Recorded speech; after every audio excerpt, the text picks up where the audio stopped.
إن الحمد لله نحمده ونستعينه ونستغفره ونعوذ بالله من شرور أنفسنا ومن سيئات أعمالنا من يهده الله فلا مضل له ومن يضلله فلا هادي له وأشهد أن لا إله إلا الله وحده لا شريك له وأشهد أن محمدا عبده ورسوله أما بعد يا أيها الناس اتقوا ربكم الذي خلقكم من نفس واحدة وخلق منها زوجها وبث منهما رجالا كثيرا ونساء واتقوا الله الذي تساءلون به والأرحام إن الله كان عليكم رقيبا يا أيها الذين آمنوا اتقوا الله حق تقاته ولا تموتن إلا وأنتم مسلمون يا أيها الذين آمنوا اتقوا الله وقولوا قولا سديدا يصلح لكم أعمالكم ويغفر لكم ذنوبكم ومن يطع الله ورسوله فقد فاز فوزا عظيما إن أصدق الحديث كتاب الله وخير الهدي هدي محمد وشر الأمور محدثاتها وكل محدثة بدعة وكل بدعة ضلالة وكل ضلالة في النار اللهم صل على محمد وعلى آل محمد كما صليت على إبراهيم وعلى آل إبراهيم إنك حميد مجيد اللهم بارك على محمد وعلى آل محمد كما باركت على إبراهيم وعلى آل إبراهيم إنك حميد مجيد அளவிலா அருளாளனும் நிகரிலா பேரன்புடையவருமாகிய எல்லாம் வல்ல அல்லாஹ்வின் திருப்பெயரால் ஆரம்பம் செய்கின்றேன். அன்பிற்குரிய பெரியோர்களே, தாய்மார்களே, சகோதர சகோதரிகளே, அல்லாஹ் ரப்பல் ஆலமீன் திருமறை குர்ஆனிலே மூமின்களாகிய நமக்கு பல்வேறு கட்டளைகளையும் பல்வேறு தடைகளையும் அல்லாஹ் விதித்திருக்கின்றான். அல்லாஹ் ரப்பல் ஆலமீன் திருமறை குர்ஆனில் பல்வேறு வசனங்களில் அவனுடைய இறைவனுக்கு நாம் செய்ய வேண்டிய கடமையாகிய ஏகத்துவ கொள்கை, இணை வைக்காமல் அல்லாஹ்வை மட்டும் நாம் வணங்க வேண்டும் என்ற ஏகத்துவ கொள்கையை அல்லாஹ் குறிப்பிட்ட பிறகு இறைவன் குறிப்பிடக்கூடிய இரண்டாவது கட்டளை பெற்றோர்களுக்கு நல்லுபகாரம் செய்ய வேண்டும் என்பதை திருமறை குர்ஆன் பல்வேறு வசனங்களில் நமக்கு எடுத்துரைக்கிறது. அல்லாஹ் ரப்பல் ஆலமீன் சூரத்துல் பக்ராவிலே கூறுகின்றான், وَإِذْ أَخَذْنَا مِيثَاقَ بَنِي إِسْرَائِيلَ لَا تَعْبُدُونَ إِلَّا اللَّهَ وَبِالْوَالِدَيْنِ إِحْسَانًا. நாம் பனு இஸ்ரவேலர்கள், யாக்கூப் அலைஹிஸ்ஸலாம் அவருடைய பெயர் இஸ்ராயில், யாக்கூப் நபியுடைய சந்ததிகளுக்கு பனு இஸ்ராயில் என்று திருமறை குர்ஆன் குறிப்பிடுகிறது. அந்த இஸ்ரவேலர் சமுதாயத்திடம் நாம் ஒப்பந்தம் எடுத்தோம், லா தஅபுதுன இல்லல்லாஹ், நீங்கள் அல்லாஹ்வை தவிர வேறு யாரையும் வணங்காதீர்கள், வபில் வாலிதைனி இஹ்சானா, உங்கள் பெற்றோருக்கு நீங்கள் நல்லுபகாரம் செய்யுங்கள், பெற்றோர்களை அழகிய முறையில் நீங்கள் கவனித்துக் கொள்ளுங்கள் என்று நாம் அவர்களிடம் உறுதிமொழி எடுத்தோம் என்று அல்லாஹ் குறிப்பிடுகின்றான். அதே போன்று சூரத்துல் பக்ராவின் மற்றொரு வசனத்தில் அல்லாஹ் கூறுகின்றான், வஅபுதுல்லாஹ வலா துஷ்ரிகு பிஹி ஷைஆ வபில் வாலிதைனி இஹ்சானா, நீங்கள் அல்லாஹ்விற்கு எதையும் இணை வைக்காமல் அவனை வணங்குங்கள் என்று இறைவன் ஏகத்துவ கொள்கையை குறிப்பிட்ட பிறகு அடுத்து அல்லாஹ் கூறுகின்றான், வபில் வாலிதைனி இஹ்சானா, உங்கள் பெற்றோருக்கு தாயும் தந்தைக்கும் நீங்கள் நல்லுபகாரம் செய்யுங்கள், அவர்களை அழகிய முறையில் கவனித்துக் கொள்ளுங்கள் என்று அல்லாஹ் ரப்பல் ஆலமீன் சொல்லி காட்டுகின்றான். அதே போன்று மற்றொரு வசனத்தில் அல்லாஹ் நபிகள் நாயகத்திற்கு உத்தரவிடுகின்றான், நாயகமே நீங்கள் மக்களை எல்லாம் அழைத்து அவர்களுக்கு நீங்கள் சொல்லுங்கள் என்று 10 விஷயங்களை அல்லாஹ் உத்தரவிடுகின்றான். அந்த 10ல் முதலாவது 2 அல்லாஹ் நமக்கு பின்வருமாறு சொல்லி காட்டுகின்றான். புல் நபியை நீங்கள் சொல்லுங்கள், மக்களுக்கு சொல்லுங்கள், தஆலவ் அத்லு மா ஹர்ரம ரப்புக்கும் அலைக்கும், வாருங்கள் உங்கள் இறைவன் உங்களுக்கு ஹராமாக்கியவற்றை தடுத்தவற்றை நான் உங்களுக்கு எடுத்துரைக்கின்றேன், நான் உங்களுக்கு ஓதி காட்டுகின்றேன் இருக்கின்றேன் என்று அல்லாஹ் சொல்லிவிட்டு 10 அடிப்படையில் இந்த வசனங்களை தொடர்ந்து அல்லாஹ் சொல்லி காட்டுகின்றான். அதில் முதலாவது அடிப்படை அல்லாஹ் துஷ்ரிகு பிஹி ஷைஆ, நீங்கள் அல்லாஹ்விற்கு எந்த ஒன்றையும் இணை வைத்து விடாதீர்கள். இரண்டாவது அடிப்படை வபில் வாலிதைனி இஹ்சானா, உங்கள் பெற்றோருக்கு நீங்கள் நல்லுபகாரம் செய்யுங்கள் என்று அல்லாஹ் சொல்லி காட்டுகின்றார். அதே போன்று அல்லாஹ் ரப்பல் ஆலமீன் திருமறை குர்ஆனின் மற்றொரு வசனத்தில் கூறுகின்றான், வகதா ரப்புக அல்லா தஅபுது இல்லா இய்யாஹு, உங்களுடைய இறைவன் உங்களுக்கு விதியாக்கி இருக்கின்றான், கட்டளையிட்டிருக்கின்றான், அவனை தவிர நீங்கள் வேறு யாரையும் வணங்கக்கூடாது என்று அல்லாஹ் தௌஹீதை பற்றி சொல்லிவிட்டு வபில் வாலிதைனி இஹ்சானா, நீங்கள் உங்கள் பெற்றோருக்கு நல்லுபகாரம் செய்யுங்கள். ஒருவன் தன்னுடைய பெற்றோருக்கு செய்யக்கூடிய நல்லுபகாரம் என்பது அந்த பெற்றோர்கள் வயோதிக பருவத்தை, உழைக்க முடியாத பருவத்தை, தள்ளாத வயதை அடையும் பொழுதுதான் ஆரம்பமாகிறது.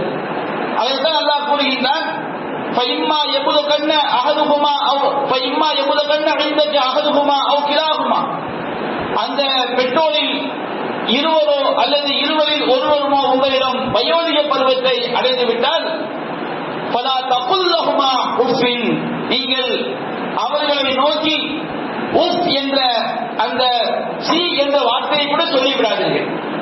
அரபி மொழியில் சி உஃப் என்ற வார்த்தை எதற்கு பயன்படுத்தப்படும் என்று சொன்னால், நம்முடைய முகத்தினால் வெறுப்பை காட்டுவதற்கு உஃப் என்று அரபி மொழியில் சொல்லுவாங்க.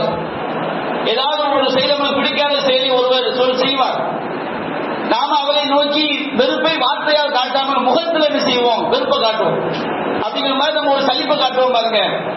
அந்த மாதிரி சலிப்பை காட்டுவதற்கு பெயர் தான் அரபி மொழியில் தஃபீம், உஃப் என்று சொல்வார்கள். அப்ப அல்லாஹ் கூறுகின்றான், உங்கள் பெற்றோர்களில் இருவருமோ அல்லது இருவரில் ஒருவருமோ, சிலருக்கு தாயோ தந்தையோ சிறு வயதிலேயே மரணித்து விடுவார்கள். சிலரை எடுத்துக்கொண்டால் வயோதிக பருவத்தில், சில நேரங்களில் தந்தை மட்டும் வயோதிக பருவத்தை அடைந்திருப்பார், சிலருக்கு தாயும் தந்தையும் வயோதிக பருவத்தை அடைந்து விடுவார்கள்.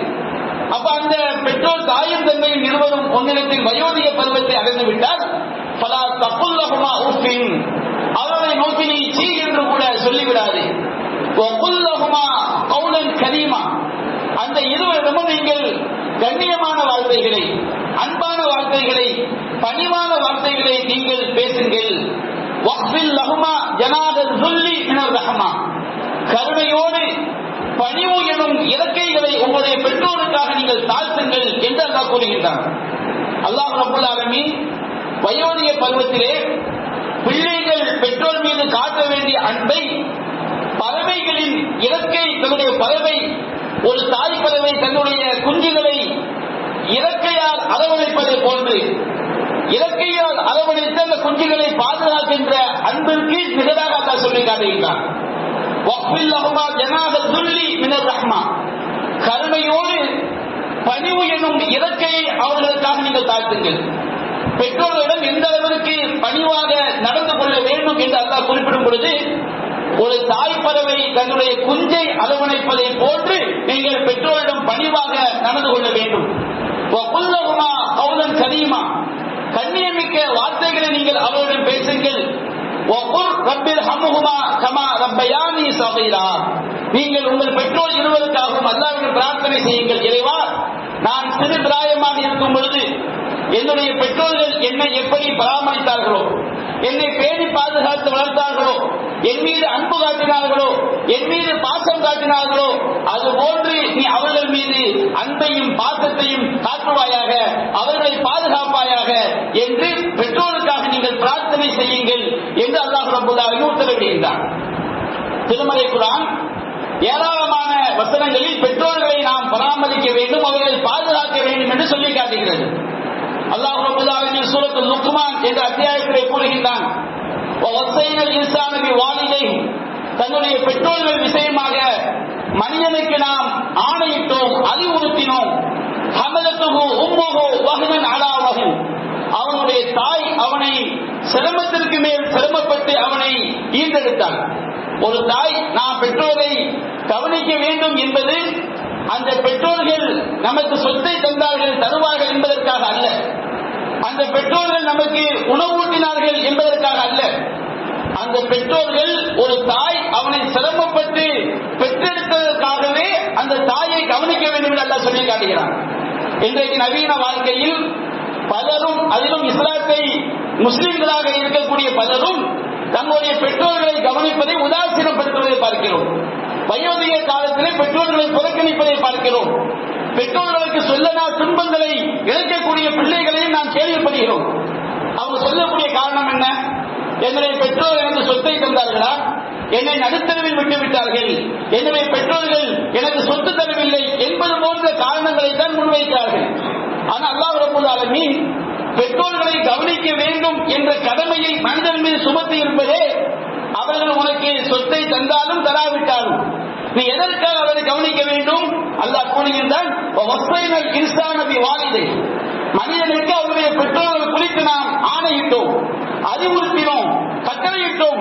எதற்காக? ஹமலத்துஹு உம்முஹு வஹனன் அலா வஹன், அவருடைய தாய் சிரமத்தின் மீது சிரமப்பட்டு அவனை சுமந்தாள். அவனை பெற்றெடுத்து அவனுக்கு பால்குடி மறக்க செய்வதற்கு 2 ஆண்டுகள் ஆனது. அனுஷ்குர்லி, எனவே எனக்கும் நீ நன்றி செலுத்து, வாலிதை உன்னுடைய பெற்றோர்களுக்கும் நன்றி செலுத்து என்று அல்லாஹ் ரப்பல் ஆலமீன் குறிப்பிடுகின்றான். ஒரு மனிதனுக்கு அவனுடைய பெற்றோருடைய அருமை, அவனை பெற்றெடுத்த தாய் தந்தையுடைய சிறப்பு எப்பொழுது தெரியும் என்றால், பொதுவாக ஒரு மூமினுக்கு, ஒரு நல்ல சிந்தன், தன்னுடைய வாரிசுகள் நல்ல முறையில் உருவாக வேண்டும் என்று நினைக்கக்கூடிய மனிதனுக்கு அவன் சரியாக 20 வயதிலிருந்து 25 வயதுக்குள் திருமணம் ஆனவனாக இருந்தால், அவன் 40 வயதை அடையும் பொழுது அவனுடைய ஆண் பிள்ளையோ அல்லது பெண் பிள்ளையோ பருவ வயதை அடைந்து நிற்பார்கள். தன்னுடைய பெற்றோர் ஏதாவது சொன்னால், குழந்தையாக இருக்கும் பொழுது தாய் தகப்பன் எதை சொன்னாலும் கேட்ட அன்பு மகன் கொஞ்சம் 9-10 வகுப்பு விட்டால் அது முடியாது, வாப்பாவை பார்த்து பேசுவான், தாயை பார்த்து பேசுவான். என்ன தைக்கிறான் சொன்னா என்ன தைக்க முடியாது. அப்ப அந்த பெற்றோருடைய உள்ளத்துல சினிமா சாதாரண விஷயம் தான். என்ன வாப்ப சொல்றோம், உம்மா சொல்றோம், பிள்ளை கேட்கலையே. இன்னும் பல பெற்றோர்கள் பிள்ளைகள் பல விஷயங்களில் பெற்றோருக்கு மாற்றமாக வயது கூட கூட அவனுடைய சம்பாத்தியம் அதிகரித்து விடும் என்றால் பெற்றோர்களுக்கு கட்டுப்படாத ஒரு நிலைமை. பெற்றோர்கள் நல்லதை சொன்னாலும் இவன் சுய முடிவு எடுக்கக்கூடிய ஒரு நிலைமையை பார்க்கிறோம். அப்ப 40 வயதை இவன் அடையும் பொழுது அவனுடைய பிள்ளை பருவ வயதில் இருப்பான். அவன் பெற்றோருக்கு தோளுக்கு மேல் வளர்ந்து விட்டால் தோழன் என்று சொல்லக்கூடிய நிலையிலே அவன் இருப்பான். அப்பொழுது இவனுக்கு ஒரு பதட்டம் இருக்கும் தகப்பனுக்கு.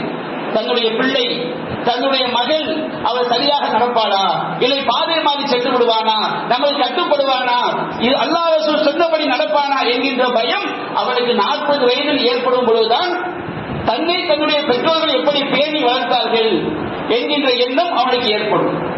அல்லாஹ் ரப்பல் ஆலமீன் திருமறை குர்ஆனில் சொல்லி காட்டுகின்றான். ஒரு நல்ல மூமினுடைய நிலைமையை பற்றி அல்லாஹ் சொல்லி காட்டுகின்றான்.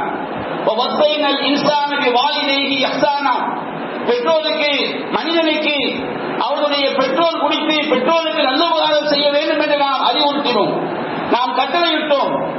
அவருடைய தாய் ஹமலத்துஹு உம்முஹு குர்ஹா, அவருடைய தாய் மிக சிரமப்பட்டு அவனை வயிற்றில் சுமந்தாள். வலஅத்துஹு குர்ஹா, மிக சிரமப்பட்டு அவள் பால்குடி மறக்க அவனை ஈன்றெடுத்தாள்.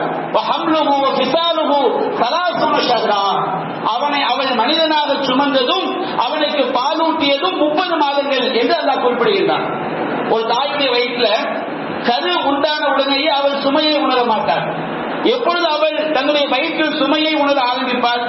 கரு உண்டாகி 4 மாதம் ஆகும் பொழுதுதான் அவளுடைய வயிறு கொஞ்சம் பெரிதாக வெளியே வரும். அதனுடைய சுமையை அவள் உணர்வாள். அப்போ ஒரு தாய் ஒரு மனிதனை அவனுடைய சுமையை உணர்ந்து சுமப்பது 6 மாதங்கள். 6 மாதம் அவனை சுமையாக சுமக்கின்றாள். 6 மாதங்களுக்கு முன்பாக தாயுடைய வயிற்றுல அந்த சுமையை அவர் உணர மாட்டார். 9 மாதங்கள் ஒரு தாயுடைய வயிற்றில் ஒருவன் இருக்கின்றான் என்றாலும் முதல் 3 மாதம் 4 மாதம் வரை அந்த சுமையை அந்த தாய் உணர மாட்டார். கடைசி ஒரு 6 மாதங்கள் அதுலதான் தன்னுடைய வயிற்றில் உள்ள சுமையை அவன் உணர்வார். அது அல்லாஹ் கூறுகிறான், ஹம்லுஹு, அவள் சுமந்தது 6 மாதம். அதுபோன்று அவனை பெற்றெடுத்து பாலூட்டியது 2 வருடங்கள். ஹம்லுஹு வஃபிசாலுஹு, அவனை சுமந்ததும் அவனுக்கு பாலூடி மறக்க செய்ததும் 30 ஷஹ்ரா, 30 அல்லாஹ் ரப்பல் ஆலமீன் குறிப்பிடுகின்றான். அவர் பிள்ளையை பெற்றெடுக்கின்றார். அந்த பிள்ளையை பெற்றோர்கள் பேணி வளர்க்கின்றார்கள். இந்த பிள்ளை வாலிப பருவத்தை அடைகின்றான். ஹத்தா இதா பலக அசுத்தஹு, இவன் வாலிப பருவத்தை உழைக்கக்கூடிய பருவத்தை அடைந்து பலக 40 சனா, அவன் 40 வயதை அடையும் பொழுது இவனுடைய பிள்ளைகள் இவனுக்கு பருவ வயதிலே இருந்து கொண்டிருப்பார்கள். அப்பொழுது அவன் அல்லாஹ்விடம் கையேந்துவான். ரப்பி அவுஸிஅனி அன் அஷ்குர நிஅமதக அல்லதி அன்அம்த அலைய வஅலா வாலிதைய வஅன் அஅமல அமலன் சாலிஹன் தர்லா. இறைவா, அவுஸிஅனி அன் அஷ்குர நிஅமதக அல்லதி அன்அம்த அலைய, நீ எனக்கு செய்த அருட்கொடைகளுக்காகவும் வஅலா வாலிதைய, என்னுடைய பெற்றோர்களுக்கு செய்த அருட்கொடைகளுக்காகவும் நீ விரும்பக்கூடிய நல்லவங்களை நான் செய்வதற்காகவும் நீ எனக்கு நல்வாய்ப்பு வழங்குவாயாக. நீ விரும்பக்கூடிய நல்லறங்களை செய்வதற்கு நீ எனக்கு வாய்ப்பை ஏற்படுத்தி தருவாயாக. 40 வயதில் கையேந்துகின்றான். இறைவா, என்னுடைய சந்ததிகளை எனக்காக நீ சீராக்கிவிடு. நான் செய்த பாவங்களுக்கெல்லாம் முன்னிலும் நான் பாவ மன்னிப்பு தேடுகின்றேன். நான் முஸ்லிம்களில் ஒருவனாக இருக்கின்றேன் என்று அந்த மூமின் அல்லாஹ்விடம் அடிபணிந்து தன்னுடைய பிள்ளைகளை சீராக்குவதற்காகவும் அவருடைய பெற்றோர்களுக்கு அந்த பெற்றோர்கள் செய்த அருட்கொடைகளுக்காகவும் பெற்றோர்கள் இவனுக்கு செய்த உபகாரங்களுக்காகவும் அல்லாஹ்விடம் கையேந்துவான் என்று அல்லாஹ் ரப்பல் ஆலமீன் சொல்லி காட்டுகின்றார். அன்பிற்குரிய சகோதரர்களே, நம்முடைய மார்க்கம் பெற்றோர்கள் விஷயத்தில் மிக மிக நாம் அவர்கள் விஷயத்தில் சரியாக நடந்து கொள்ள வேண்டும் என்பதை நமக்கு வலியுறுத்துகிறது. சஹீஹுல் புகாரியிலே பதிவு செய்யப்பட்டிருக்கிறது. ஒரு நபி தோழர் அல்லாஹ்வின் தூதரிடம் கேட்கின்றார், அல்லாஹ்வின் தூதரே, மன் அஹப்புன் நாஸி பி ஹுஸ்னி ஸஹாபத்தி, நான் அழகிய முறையில் தோழமை கொள்வதற்கு நட்பு கொள்வதற்கு மக்களிலேயே மிக தகுதியானவர் யார்? நாம் இந்த உலகத்தில் நாம் வாழக்கூடிய சமகாலத்தில் பலரோடு நல்ல முறையில் உறவு பாராட்டுகிறோம். நமக்குரிய நண்பர்களோடு நாம் அழகிய முறையில் தோழமை கொள்கின்றோம். அப்ப இந்த உலகத்தில் நாம் யாருடன் அழகிய முறையில் தோழமை கொள்ள வேண்டும், யாருடன் அழகிய உறவை பேண வேண்டும் என்று கேட்கும் பொழுது அல்லாஹ் சொன்னார், உம்முக்க, உன்னுடைய தாய். அது நபி தோழர் மீண்டும் கேட்டார், சும்மமன், அடுத்து யார்? உம்முக்க, உன்னுடைய தாய். சும்மமன், அடுத்து யார்? உம்முக்க, உன்னுடைய தாய். சும்மமன், அடுத்து யார்? அபூக்க, உன்னுடைய தந்தை. நபிகள் நாயகம் ஸல்லல்லாஹு அலைஹி வஸல்லம் அவர்கள் நாம் அழகிய முறையில் தோழமை கொள்வதற்கு மற்ற நம்முடைய நெருங்கிய உறவுகளை விட, சகோதர சகோதரிகளை விட, நண்பர்களை விட முதல் படித்தளத்தில் இருப்பவர்கள் நம்முடைய தாய் தான், நம்முடைய மீண்டும் தாய் தான், அதற்கு பிறகும் தாய் தான், அதற்கு பிறகு தந்தை, அதற்கு பிறகுதான் மற்ற உறவுகள் என்று அல்லாஹ் ரப்பல் ஆலமீன் சொல்லி காட்டுகின்றார். அந்த அளவிற்கு இஸ்லாம் பெற்றோருக்கு செய்ய வேண்டிய பணிவிடையை வலியுறுத்தி சொல்லி காட்டுகிறது. இப்னு மஸ்ஊத் ரலியல்லாஹு அன்ஹு அறிவிக்கிறார்கள், அல்லாஹ்வின் தூதரிடம் நான் கேட்டேன், அல்லாஹ்வின் தூதரே, யா நபி அல்லாஹ், ஐயுல் அமாலி அக்ரபு இலல் ஜன்னah, எந்த நற்செயல்கள் என்னை சொர்க்கத்தின் பக்கம் நெருக்கமாக்கி வைக்கும் என்று கேட்கும் பொழுது நபிகள் நாயகம் ஸல்லல்லாஹு அலைஹி வஸல்லம் சொன்னார்கள், அஸ்ஸலாத்து அலா மவாகிதிஹா, சொர்க்கத்தின் பக்கம் நெருக்கமாக்கி வைக்கக்கூடிய நற்செயல்களில் மிக முக்கியமானது கடமையான தொழுகைகளை அதற்குரிய நேரங்களில் தொழுவது, சரியான தொழுகைகளை நிலைநாட்டுவது. அந்த நபி தோழர் கேட்டார், மாதாயா நபி அல்லாஹ், அல்லாஹ்வின் தூதரே, அடுத்து எது, எந்த நற்செயல் என்னை சொர்க்கத்திற்கு நெருக்கமாக்கி வைக்கும்? நபிகள் நாயகம் சொன்னார்கள், பிர்ருல் வாலிதைன், பெற்றோர்களுக்கு நல்லுபகாரம் செய்வது, பெற்றோர்களுக்கு சேவை செய்வது, பெற்றோர்களுக்கு பணிவிடை செய்வது என்று அல்லாஹ்வின் தூதர் சொன்னார்கள். அந்த நபி தோழர் கேட்டார், மாதாயா நபி அல்லாஹ், அல்லாஹ்வின் தூதரே, அடுத்து என்ன என்று கேட்கும்போது நபிகள் நாயகம் சொன்னார்கள், அல் ஜிஹாது ஃபீ சபீலில்லாஹ், அல்லாஹ்வுடைய பாதையில் ஜிஹாத் செய்வது, இறைவனுக்காக இறைவனுடைய பார்வையில் அறப்போர் செய்வது என்று பதிலளித்தார்கள். நபிகள் நாயகம் ஸல்லல்லாஹு அலைஹி வஸல்லம் அவர்கள் அறப்போர் செய்வதை விடவும் பெற்றோருக்கு செய்யக்கூடிய அந்த பணிவிடையை மிக சிறப்பானதாக நமக்கு சொல்லி காட்டுகிறார்கள். அந்த அளவிற்கு இஸ்லாம் ஒரு மனிதன் தன்னுடைய பெற்றோரிடத்தில் அவன் சரியாக நடந்து கொள்ள வேண்டும் என்று வலியுறுத்துகிறது. பெற்றோருக்கு நாம் செய்யக்கூடிய பணிவிடை என்பது, வயோதிக காலத்திலே நாம் செய்யக்கூடிய சேவை என்பது சாதாரண ஒரு பணி அல்ல. நாம் சொர்க்கம் செல்வதற்கு அதை அல்லாஹ் காரணமாக ஆக்குகிறான். கண்டிப்பாக அவனுக்கு சொர்க்கத்தை அது கொடுத்து விடுகின்றது, அவன் அல்லாஹ்வுக்கு இணை வைக்காதவனாக இருந்தான். நபிகள் நாயகம் ஸல்லல்லாஹு அலைஹி வஸல்லம் சொன்னார்கள்,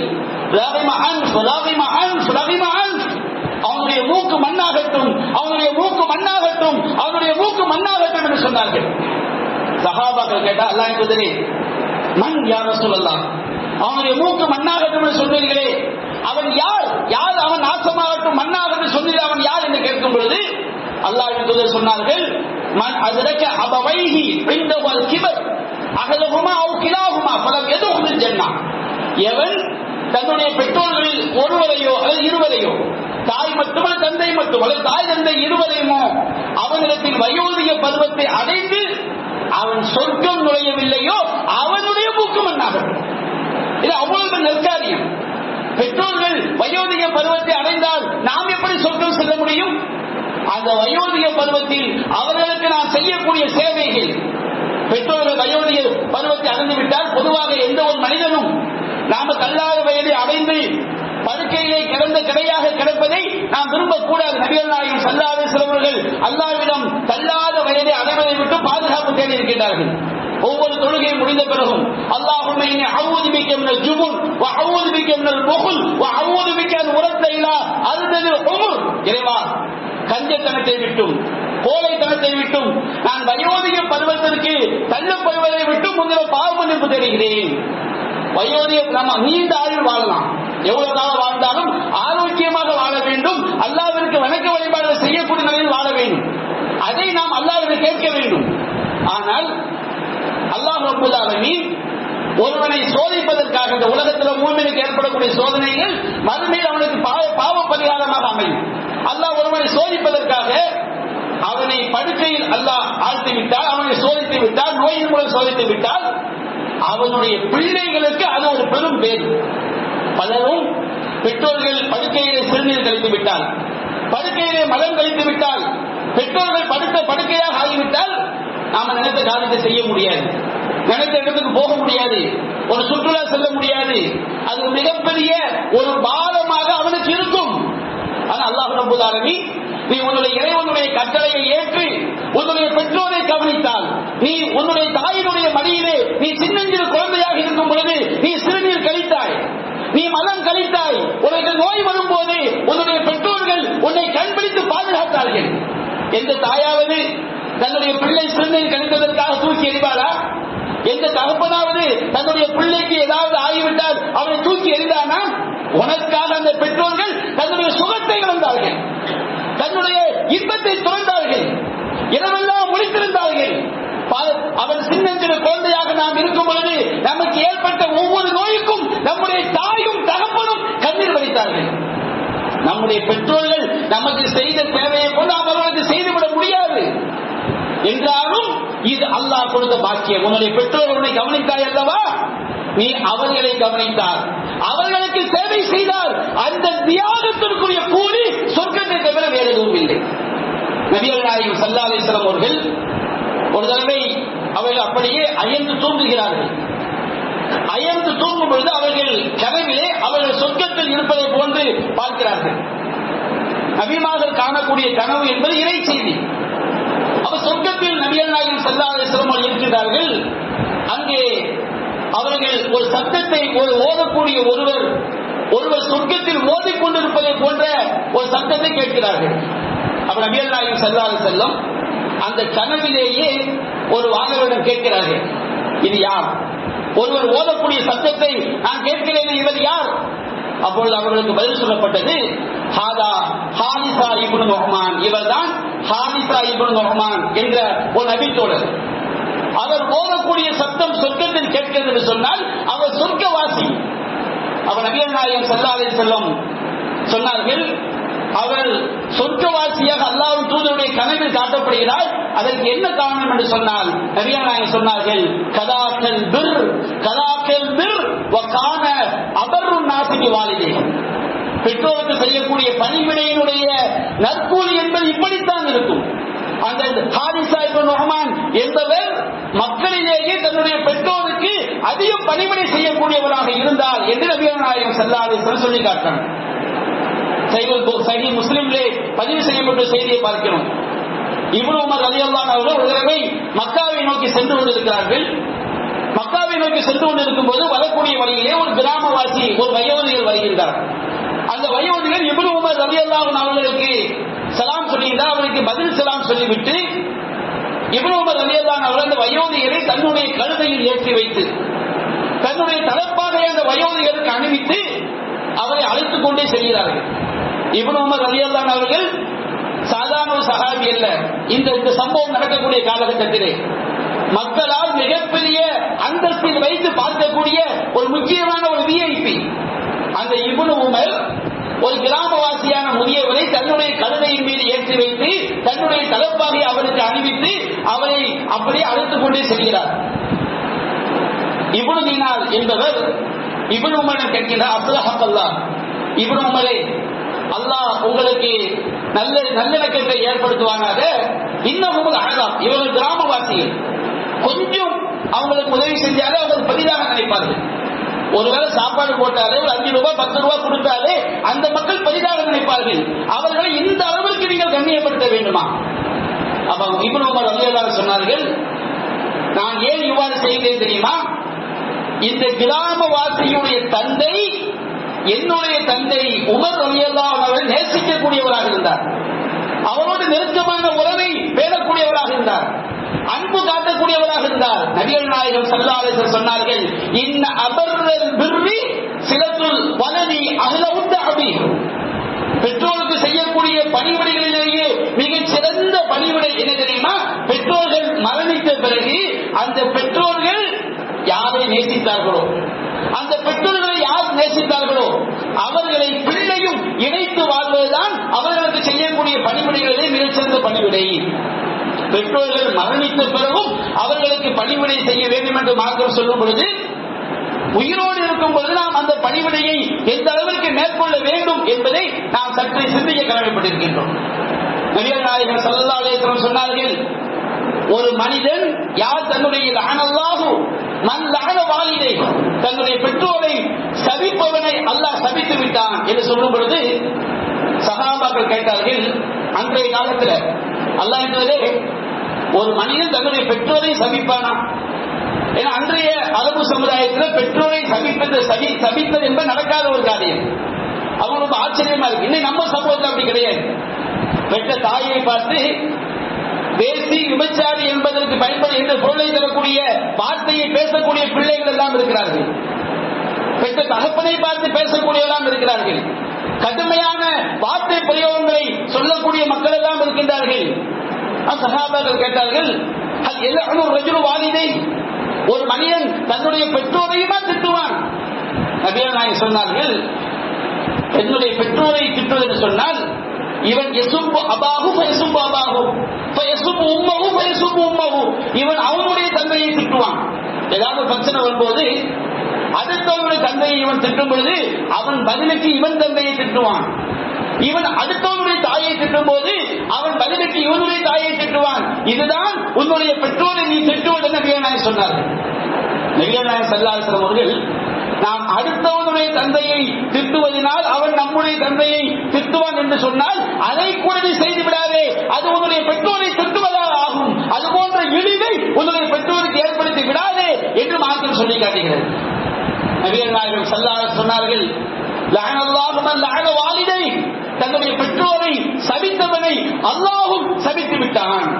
மிகப்பெரிய பாவம் என்று நபிகளால் கேட்கப்பட்டது.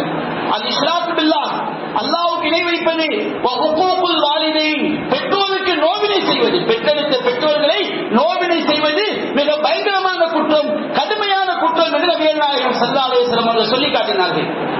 கஃபா பில் மர்இ இஸ்மன், ஒரு மனிதனுக்கு நரகத்தில் போய் சேர்வதற்கு போதுமான பாவம் அவனுக்கு உணவு அளிப்பவர்களை நாசமாக்குவதே அவனுக்கு போதுமானதான். நமக்கு உணவளிக்க யாரா இருந்தாலும் அவங்களுக்கு நாம கேடு விளைவிக்கிறோம் வச்சுக்கிறீங்க, அது நம்ம நரகத்தில் சேர்க்கிறது போதுமானதாகும். அப்ப நாம சின்ன பிள்ளையா இருக்கும்போது நமக்கு உணவளித்தது யார்? நமக்கு அமுதூட்டியது யார்? நமக்கு பாலூட்டியது யார்? அந்த பெற்றோர்களை ஒருவன் இழிவுபடுத்துவதே அவனை நரகத்தில் சேர்ப்பதற்கு போதுமான பாவமாகும் என்று நபிகள் நாயகம் ஸல்லல்லாஹு அலைஹி வஸல்லம் அவர்கள் சொல்லி காட்டுறாங்க. பெற்றோர்களுக்கு நாம் செய்யக்கூடிய அந்த கெடுதல் என்பது சாதாரணமான ஒன்று அல்ல, அது நம்மை நரகத்தில் தள்ளக்கூடிய ஒரு பாவமாக இருக்கும். அதே நேரத்தில் நாம பெற்றோருக்கு செய்யக்கூடிய அந்த பணிவிடை என்பது இந்த உலகத்திலும் நமக்கு அல்லாஹ்வுடைய பாதுகாப்பை பெற்றுத் தரும், மறுமையிலும் அல்லாஹ்வுடைய பாதுகாப்பை பெற்றுத் தரும். நபிகள் நாயகம் ஸல்லல்லாஹு அலைஹி வஸல்லம் அவர்கள் ஏராளமான விஷயங்களை நமக்கு பெற்றோர் தொடர்பாக உத்தரவிட்டிருக்கின்றார்கள். அதில் ஒரு சில விஷயங்களை தான் நான் உங்களுக்கு கோடிட்டு காட்டியிருக்கின்றேன்.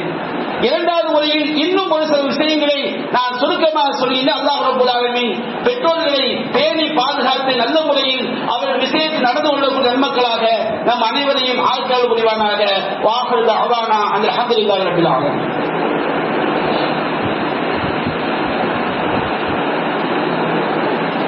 அல்ஹம்துலில்லாஹி ரப்பில் ஆலமீன். அன்பிற்குரிய சகோதரர்களே, நபிகள் நாயகம் ஸல்லல்லாஹு அலைஹி வஸல்லம் அவர்களிடம் ஒரு நபி தோழர் வருகின்றார். ஒரு நபி தோழர் வந்து கூறுகின்றார், அல்லாஹ்வின் தூதரே, உபாயிஉக அலல் ஜிஹாதி வல் ஹிஜ்ரா, அல்லாஹ்வுக்காக அறப்போர் செய்ய வேண்டும் என்பதற்கும் ஹிஜ்ரத் செய்ய வேண்டும் என்பதற்கும் நான் உங்களிடம் ஒப்பந்தம் செய்கின்றேன். அபுதபி அஜ்ர மினல்லாஹ், அதற்கான கூலியை அல்லாஹ்விடம் இருந்து மட்டும் நான் எதிர்பார்க்கின்றேன் என்று நபிகள் நாயகத்திடம் வந்து நபி தோழர் சொல்றார்.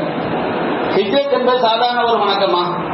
அது அல்லாஹ்வுடைய மார்க்கத்தை பின்பற்றுவதற்காக சொந்த நாட்டை விட்டு சொத்துக்களை விட்டு இன்னொரு நாட்டிற்கு செல்வது. சென்று விட்டால் மீண்டும் சொந்த நாட்டிற்கு வரவே கூடாது. அதற்கு பேர் தான் ஹிஜ்ரத் என்பது. சஹாபாக்கள் அப்படித்தான் மக்காவிலிருந்து மதீனாவிற்கு ஹிஜ்ரத் செஞ்சாங்க. மீண்டும் மக்காவிற்கு ஹஜ்ஜுக்காக சென்றால் கூட ஹஜ்ஜுடைய காலம் அது முடிந்தவுடன் மதீனாவுக்கு திரும்பி வந்துவிட வேண்டும். மற்ற வேலைகளுக்காக சென்றால் 3 நாளைக்கு மேல் அங்கே செய்யக்கூடாது, தங்கக்கூடாது. அப்ப ஹிஜ்ரத் என்பது சொந்த நாட்டை அறவே துறந்து அல்லாஹ்வுக்காக செல்வது. அதே போன்று அல்லாஹ்வுக்காக உயிரை கொடுக்கின்ற தியாகத்திற்காக அவர் நபிகள் நாயகத்திடம் ஒப்பந்தம் செய்கின்றார், பையல் செய்கின்றார், பையல் செய்ய வருகின்றார். அப்ப நபிகள் நாயகம் ஸல்லல்லாஹு அலைஹி வஸல்லம் கேட்டார்கள், உன்னுடைய பெற்றோர்களில் யாராவது உயிரோடு இருக்கிறார்களா? அவரை பார்த்தா கொஞ்சம் அந்த மாதிரி பெற்றோர்கள் மரணித்திருப்பார்கள் என்ற காலகட்டத்தில் உள்ள ஒரு மனிதர். அப்ப அவர் சொன்னாரு, அல்லாஹ்வின் தூதரே, கிலாஹுமா ஹய்யும், 2 பேருமே உயிரோடு இருக்கிறாங்க. என்னுடைய தாய் தந்தை இருவருமே உயிரோடு இருக்கிறார்கள். அப்ப நபிகள் நாயகம் சொன்னார்கள், தபுதகில் அஜ்ர மினல்லாஹ், அல்லாஹ்விடம் இருந்து நீ நற்கூலியை எதிர்பார்க்கிறாயா? ஆமா, அல்லாஹ்விடம் இருந்து நான் நற்கூலியை எதிர்பார்க்கின்றேன். நபிகள் நாயகம் சொன்னார்கள், ஃபர்ஜி இலைஹிமா ஃபஅஹ்சின் சுஹ்பதஹுமா, உன்னுடைய பெற்றோரை நோக்கி நீ திரும்பி சென்று அவர்களுடன் உள்ள அந்த உறவை, தோழமையை, அவர்களுக்கு செய்ய வேண்டிய பணிவிடையை நீ அழகிய முறையில் செய். ஜிஹாத் செய்வதை விட, ஹிஜ்ரத் செய்வதை விட மிகச்சிறந்த ஒரு காரியம். சில நேரங்களில் ஜிஹாதும் ஹிஜ்ரத்தும் கட்டாய கடமையாகும், அது தனி. பொதுவான ஒரு காலகட்டத்தில் ஜிஹாதை விட, ஹிஜ்ரத்தை விட உன்னுடைய பெற்றோருக்கு நீ செய்யக்கூடிய பணிவிடை தான் மிகச்சிறந்த பணிவிடை. அதை செய்ய நபிகள் நாயகம் சொன்னார்கள். அல்லாஹ்வின் தூதர் இஸ்ரவேல் சமுதாயத்தில் 3 மனிதர்களை பற்றி சொல்லி காட்டினார்கள். அந்த 3 மனிதர்கள் ஒரு நாள் ஒரு காற்று வழியாக சென்று கொண்டிருக்கும் பொழுது கடுமையான மழை, இரவு நேரம், தங்களை பாதுகாத்துக் கொள்வதற்காக ஒரு குகைக்குள் ஒதுங்குகிறார்கள். அந்த குகையின் மேலிருந்து ஒரு பாறை உருண்டு வந்து அந்த குகையின் வாசலை அடைத்துக் கொண்டது. கையால் தள்ள முடியாது, கத்தினாலும் வெளியே காது கேட்காது, கேட்டாலும் யாரும் வரமாட்டாங்க. அது கடுமையான ஒரு காடு. அப்போ அந்த 3 மனிதர்களும் பேசிக் கொள்கிறார்கள், நாம அல்லாஹ்வுடைய உதவியை நம்ம யாரும் காப்பாற்ற முடியாது. அப்ப மூவரும் ஒரு முடிவுக்கு வருகின்றார்கள், நம்முடைய வாழ்நாளில் நாம் செய்த மிகச்சிறந்த நல்லதை கொண்டு அல்லாஹ்விடம் உதவி கேட்போம். 3 பேருமே ஒவ்வொரு துவாவை கேட்கிறாங்க. முதலாவது மனிதர் செய்த துவா, அவருடைய வளமை என்ன? அவர் கால்நடைகளை மேய்க்கக்கூடியவர். அவருடைய உணவு, குடும்பத்துடைய சாப்பாடு அதுதான். கால்நடைகளை மேய்த்து விட்டு வந்த பிறகு பாலை கறந்து முதலில் பெற்றோருக்கு கொடுப்பார். மீதி உள்ள உணவை தான் அவருக்கு, குடும்பத்தில் உள்ள அக்கா தங்கச்சி, அண்ணன் தம்பி, பிள்ளைகள், மனைவி எல்லாருக்கும் கொடுப்பார். இது அவருடைய வளமை. அப்ப ஒரு நாள் அவர் கால்நடைகளை மேய்த்துக் கொண்டு சென்றவர் திரும்பி வருவதற்கு தாமதமாகிவிட்டது, இரவு நேரமாகிவிட்டது. வரும்பொழுது பெற்றோர்கள் தூங்கிவிட்டார்கள். குடும்பத்தினர், உடன் பிறந்தவர்கள், பிள்ளைகள், சின்னஞ்சிறு பிள்ளைகள், மனைவி எல்லாருமே சில கடுமையான பசியில் இருக்கிறாங்க. இவரும் கடுமையான பசியில் இருக்கின்றார். இவருடைய வளமை என்ன? இவர் நினைக்கின்றார், நாம பெற்றோருக்கு கொடுத்த பிறகுதான் மீதி உள்ளதை பிள்ளைகளுக்கு, மனைவிக்கு, குடும்பத்தினருக்கு கொடுக்க வேண்டும் என்பது இவருடைய வளமை. அப்ப அதை மாற்றிவிட்டால் அது பாவமாக ஆகிவிடுமோ? பாவம் கிடையாது. பெற்றோர் தூங்கிட்டாங்க, இவர் பிள்ளைகளுக்கு கொடுத்திருக்கலாம், மனைவிக்கு கொடுத்திருக்கலாம். ஆனால் அவர் நினைக்கின்றால் இது பாவமாக ஆகிவிடுமோ, பெற்றோருக்கு செய்யக்கூடிய வேதனையால் ஆகிவிடுமோ என்று பயந்து பெற்றோர்கள் கண்பிடிக்கின்றவரை அவர்களுக்குரிய உணவோடு இவர் கண்பிடித்து காத்திருக்கின்றார். பிள்ளைகள் எல்லாம் பசியோடு தூங்கி விடுகின்றார்கள். அவர்கள் சகர் நேரத்திலே ஃபஜர் நேரத்திலே கண்பிடிக்கும் பொழுது பெற்றோருக்கு இவர் அந்த உணவை கொடுக்கின்றார். அவர் அல்லாஹ்விடம் கூறுகின்றார், இறைவா, இந்த செயலை நான் உன்னுடைய திருப்தியை நாடி செய்திருந்தால், உனக்காக செய்திருந்தால், உன்னுடைய கட்டளையை ஏற்று நான் செய்திருந்தால் இந்த பாதையை நீ விளக்குவாயாக. அந்த பாதை கொஞ்சம் விலகி அங்கிருந்து வெளிச்சம் வருகிறது. அடுத்தடுத்த சகோதரர்கள் செய்த பிரார்த்தனையினால் அவர்கள் அந்த பேராபத்திலிருந்து காப்பாற்றப்படுகிறார்கள். நாம் பெற்றோருக்கு செய்யக்கூடிய பணிவிடை தர்மம் தலைகாக்கும் என்று சொல்வார்கள். தர்மம் என்ற நல்ல செயல்கள், நாம் செய்யக்கூடிய நற்செயல்கள் ஆபத்தான காலகட்டத்திலே நம்மை காப்பாற்றக்கூடியது. அதனும் பெற்றோருக்கு செய்யக்கூடிய பணிவிடை என்பது மிகப்பெரிய ஒரு பணிவிடை. அதற்கு சொர்க்கத்தை தவிர வேறு கூலி கிடையாது. அல்லாஹ் சொல்லி காட்டுகின்றான், அந்த பெற்றோர்கள்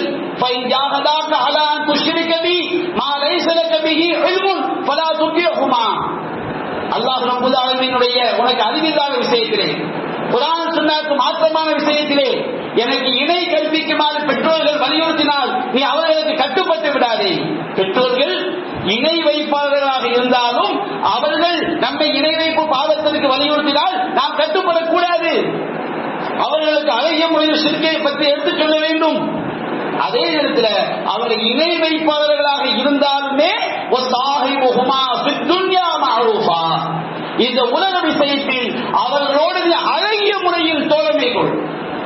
என்னுடைய வாப்பம் ஒழுங்கு ஓத போதாது, என்னுடைய உமா தர்காவுக்கு போறாங்க, நான் சொன்னா கேட்க மாட்டேங்கிறாங்க, அதனால பெற்றோரை கவனிக்காமல் விட்டு விடலாம். அப்படி கிடையாது. இஸ்லாத்திற்கு மாற்றமான இணை வைப்பு கொள்கை இருந்தாலும் நம்முடைய கொள்கைக்காக நமக்கு எதிராக ஒரு ஆயுதம் ஏந்தாத வரை அவர்களோடு அழகிய முறையில் தோழமை கொள்ள வேண்டும் என்று மார்க்கம் சொல்லி காட்டுகிறது. பெற்றோரோடு அழகிய முறையில் நாம் நடந்து கொள்ள வேண்டும் என்று மார்க்கம் வலியுறுத்துகிறது. பெற்றோருக்கு செய்யக்கூடிய நோவினை தான் மறுமையில் மிக பயங்கரமான நிரந்தரமான நரகத்திலே தள்ளக்கூடிய பெரும் பாவங்களில் ஒரு பாவம் என்று மார்க்கம் சொல்லி காட்டுகிறது. எனவே அன்பிற்குரிய சகோதரர்களே, இன்றைக்கு உலகம் முழுவதிலும் பெற்ற தாய் தந்தையர்களுக்கு செய்ய வேண்டிய பணிவிடைகளில், அதுவும் அவருடைய வயோதிக காலங்களில் அவர்களுக்கு எதிரான அவர்களை அழகிய முறையில் கவனிக்க வேண்டிய பொறுப்பை எத்தனையோ சமுதாயங்கள் மறந்துவிட்ட நிலையில் வாழ்ந்து கொண்டிருக்கின்றார்கள். நம்முடைய இஸ்லாமிய சமுதாயத்திலும் அந்த துர்பாக்கிய நிலை அதிகரித்துக் கொண்டே வருகிறது. கண்டிப்பாக அல்லாஹ்வை நம்பிய சமுதாயமாகிய நாம் அவ்வாறு இருந்துவிடக் கூடாது. நம்முடைய பெற்றோர்கள் அவருடைய வயோதிக காலத்திலே அவர்களை அழகிய முறையில் கவனித்து அதற்குரிய கூலியாகிய சொர்க்கத்தை அடையக்கூடிய நன்மக்களாக நாம் ஆக வேண்டும் என்று கூறி என்னுடைய உரையை நிறைவு செய்கின்றேன். வாஹிரு தஅவானா அல்ஹம்துலில்லாஹி ரப்பில் ஆலமீன். அஸ்ஸலாமு அலைக்கும் வரஹ்மத்துல்லாஹி வபரகாத்துஹு.